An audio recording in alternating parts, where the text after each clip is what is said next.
Hey everyone, this is a review of Milwaukee's M18 compact 3 amp hour battery. It is model number 4811-1835. We're going to take a look at the size change differences between this and the 2 amp hour and the 5 amp hour, because that's what it falls in between. We're also going to look at runtime and performance as far as power output goes for some more power hungry tools to see how this holds up against the 5 amp hour battery.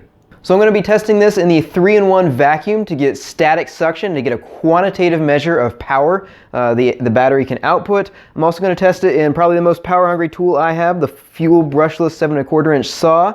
This is the Gen 2 model. And then I'm also going to test it with the Gen 3 drill and a 2 9/16 inch self-feed bit. So let's take a closer look and then see how this thing performs. So here are the 3 smallest batteries Milwaukee currently makes in the M18 line as far as form factor. So you've got 1 row of 18650 cells in this one, 1 row of 21700 cells in this one, and 2 rows of 18650 cells in this one.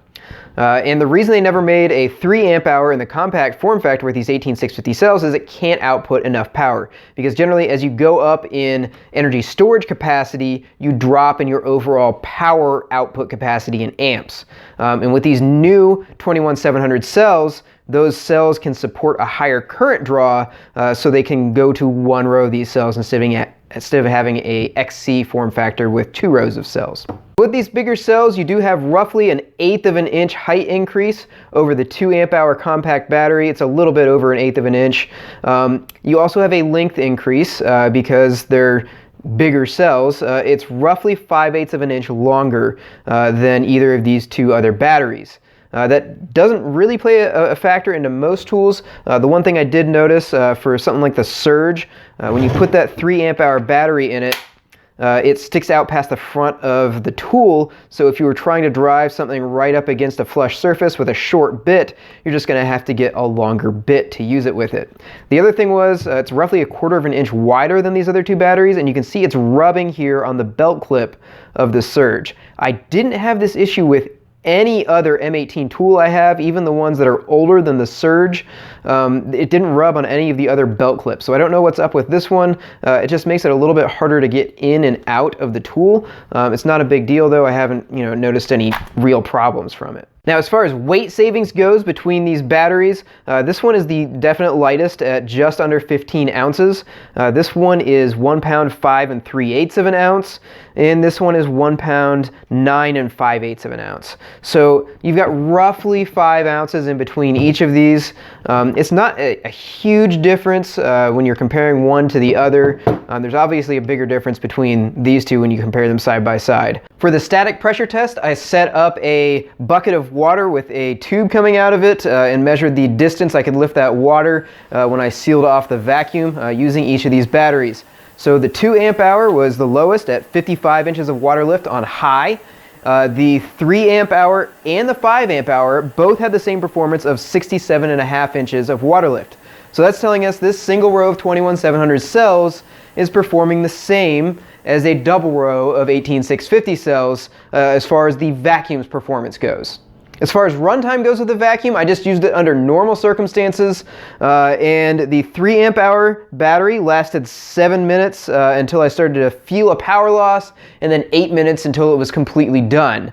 The 5 amp hour battery lasted 11 minutes and 15 seconds before I noticed a power loss, and 12 minutes and 15 seconds before it was completely done. If you do the math, the 3 amp hour battery was slightly more efficient actually than the 5 amp hour, but near the end of the 5 amp hour I probably spent a minute or 2 vacuuming with a crevice tool instead of the regular floor nozzle, so I'm willing to say they're pretty much equal in efficiency.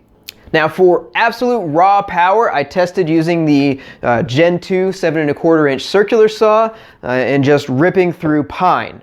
The 5 amp hour battery made it through. I was pushing it pretty hard, but it didn't stall out on me, made it all the way through the cut. The 3 amp hour battery, I was trying to push it at the same speed. It made it most of the way through the cut before it stalled out. And I did it several times and it stalled out in about the same spot every time. And when I hit the battery notification here, it would flash at me like it was a broken battery. And if I waited a few minutes, it would flash at me and tell me it was empty. And if I waited a few more minutes, it would finally go up to 3 bars. So I started both of these fully charged. and the 3 amp hour obviously had problems with overheating, and just it was stopping itself from damaging itself, but it wasn't able to finish those longer rip cuts of 8 feet. It definitely has more power than the 2 amp hour battery, which I couldn't really do anything with as far as ripping goes using this saw.